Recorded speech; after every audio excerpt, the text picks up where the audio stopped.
Саламатсыздарбы, урматтуу менин каналымда көрүүчүлөрүм. Сиздерди каналдан көргөнгө кубанычтамын. Каналды колдогондорго өзгөчө ысык салам жана ыраазычылык. Трамп менен Путин телефон менен сүйлөшүштү. Анан ушул экинчи сүйлөшүү болуп атат акыркы күндөрү, акыркы айда.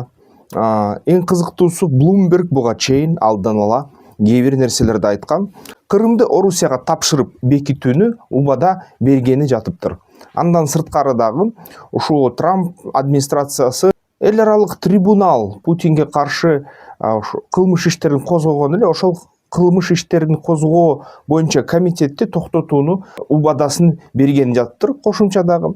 Анан ушундай эки убада менен Путинди тынчтыкка чакырууну аракетте болушуптур да. Бирок сүйлөшүүлөр өттү, эки тарап тең расмий билдирүү жасашты. Расмий билдирүүлөрү өттү жылмакайда. Орусия өз тарабынан айтты, ошо аябай эффективдүү жакшы сүйлөшүүлөр болду. Бири-бирибизге жакшы өзүбүздүн болгон пикирлерибизди, ойлорубузду түшүндүрүп бердик. Бири-бирибизди түшүнүүдө ийгиликтерге жеттик деп койду да Орусия тарабы. Америка Коңшу Штаттарынын тарабы да так ушундай айтты. Биз деген пландаштырган бүт нерселер аябай жакшы талкууланды. Анан кошумча дагы ошо бири-бирибизге эки тарап тең жакынкы чыгыштагы стратегиялык куралдарды ошо мамлекеттерге, араб мамлекеттерине, перс булуңунун мамлекеттерине берүүнү токтотууну дагы ошо талкууладык деп койду да. Талкуулап эле коюшту да, эч кандай чечим чыккан жок. Анан кошумча дагы инсайдерлердин маалыматтары боюнча, инсайдер деп баягы ошо эки тараптын тең жакын эң биринчи кишилерге жакын адамдар, кээ бир учурда алар деген атайын массалык маалымат каражаттар менен өзүнүн пикирлерин бөлүшүп коет. Анан ошондой бөлүшкөн пикир боюнча бирөөнүн эч кандай ийгиликтүү сүйлөшүүлөр болгон жок. Ошо Владимир Путин Дональд Трампка өзүнүн позициясын кайра айтты. Позициясы боюнча ошо Америка Коңшу Штаттары жана башка Европа мамлекеттери тезден тез Украинага берип турган жардамын токтотуш керек. Бүгүнкү күнү евро биримдиктин жардамы америкалыктардан ашып кетти. 80% азыр евро биримдиктен келип атат Украинага. Ошону токтоткула дейт. Биринчиден, экинчиден Украина өзүнүн мобилизация иштерин токтотсун деп атат да. ЦТК деген Украинада ошо уюм бар. Ал деген бүт жаштарды, согуштан качкандарды зордук зомбулук менен же болбосо мындай ыктыярчылык менен чакырат, мобилизация кылат, евро биримдикке алып барып туруп, аяктан ошо машыгууларды өткөрөт. Дагы бир маалымат боюнча Украинанын канча бир атайын кызматтарынын бөлүктөрү ошо украиналык куралдуу күчтөрүн евро биримдикке чыгып кетишти. Булар деген баягы тажрыйбалуу аскерлер. Азыр серепчилер ойлоп атышат, булар эмне кылган атышат деп. Ошо евро биримдиктин бир өлкөсүнө, Польшанын ичине кирип кетишти дагы. Андан ары каяка булар чапкан атат деген суроолор пайда болуп атат. Булар атайын операцияны жасаган атабы деп. Кээ бир серепчилер айтат, азыр Украина Приднестровьени талкалайт дагы Молдовага тапшырып берет деген ойлор бар да. Кээ бирлер айтат, азыр булар башка евро биримдиктин бир өлкөсүнүн чек арасын ашып туруп, ошол жерден Орусияга кайра кол салат деп айтып атышат да. Анан кошумча дагы маалымат келип атат. Курсктан украиндыктар чыкты. Чыкканда аябай көп жоготуулар техникадан болду. 5000ге чейин аскер өлдү деп Орусия тарап айтып атат. Украина тарап эч ким өлгөн жок. Жоготуулар болду, 400 кишиге чейин өлдү деп атышат. Бирок ошо артка жылуу аябай жакшы ийгиликтүү болду деп украиналыктар айтып атат да. Анан украиналыктардын дагы айтуусу боюнча азыр Белград ошо өрөөнүндө кайра ошо украиндыктын күчтөр кол салып атат Орусияга. Эми Курсктан качып, Курсктан кичине мындай сокку жеп, таяк жеп, кайра ошол Белградка киргени аракетте да. Анткени Орусиянын чек аралары чоң, чек аралары жазы, ошол жерге 2 миллион, 3 миллион армия болсо да бүт чек араны жапканга мүмкүнчүлүк жок. Чек аранын баарын жабыш үчүн ошол бүт 100 миллион калк керек. Анан ошол калктын баарын чек арага көчүрүш керек да, чек араларда шаарларды салып. Ошондуктан украиналыктарда чын эле ошондой мүмкүнчүлүк бар.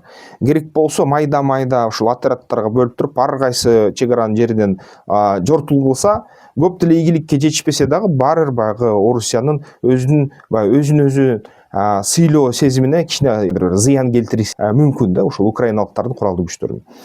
Орусия тарабынан болсо эми аскер жетиштүү, бирок тез учурда тез ындай сокку менен Украинаны багындыруу кыйыныраак болуп калып атат Орусияга бүгүнкү күнү. Ошондуктан азыр тынчтык келишим Орусияга да керек абдан. Анткени кичине концентрация кылып алат, бирок ошо 20 күн болобу, 30 күн болобу ошо тынчтык келишим Орусия артыкчылыкты алат.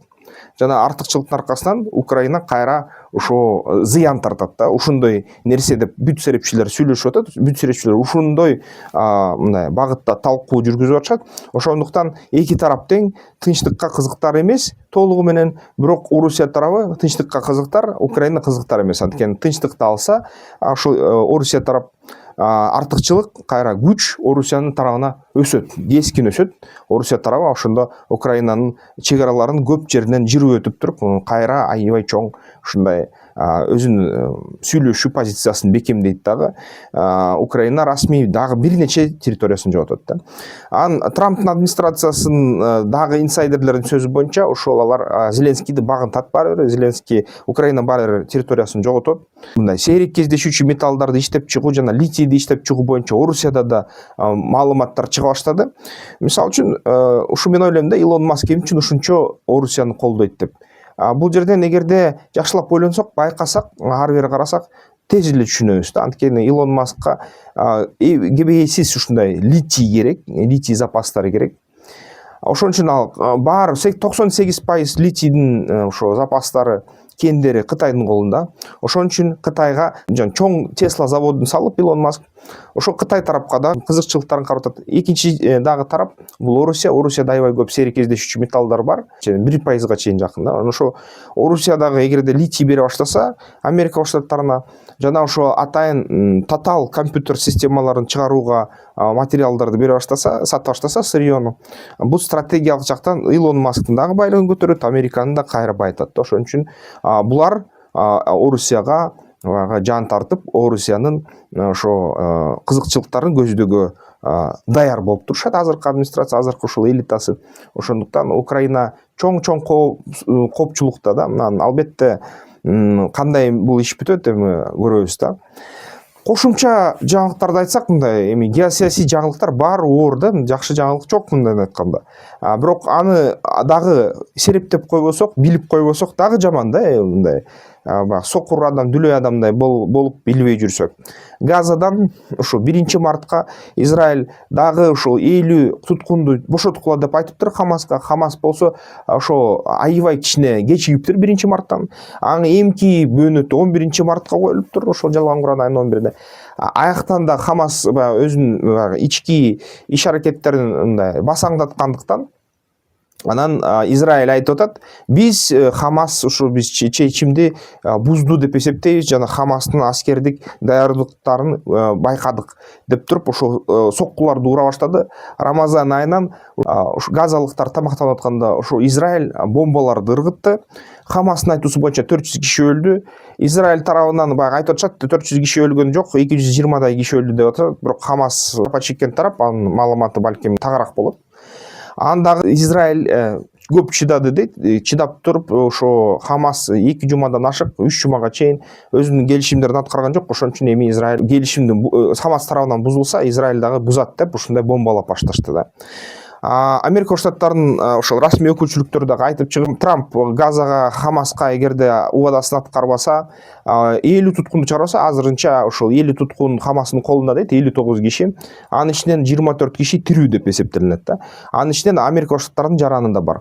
Эгерде ошолор мөөнөттү аткарбаса, туткундарды жанкечти кылып туруп, Америка Штаттары Израиль менен кошо Хамасты жок кылат, бул дүйнө жүзүнөн сүрүп чыгат деп ушинтип мындай расмий билдирүүлөр жасашты да. Ошон үчүн Трамп айткандай эле кылынат деп айтып коюшту да. Ошон үчүн азыркы кезде дал ошол Трамп менен Израиль ошо Хамаска, Газага каршы чыгып атат. Ошондуктан Трамп өзүнүн ривьерасын курган атат.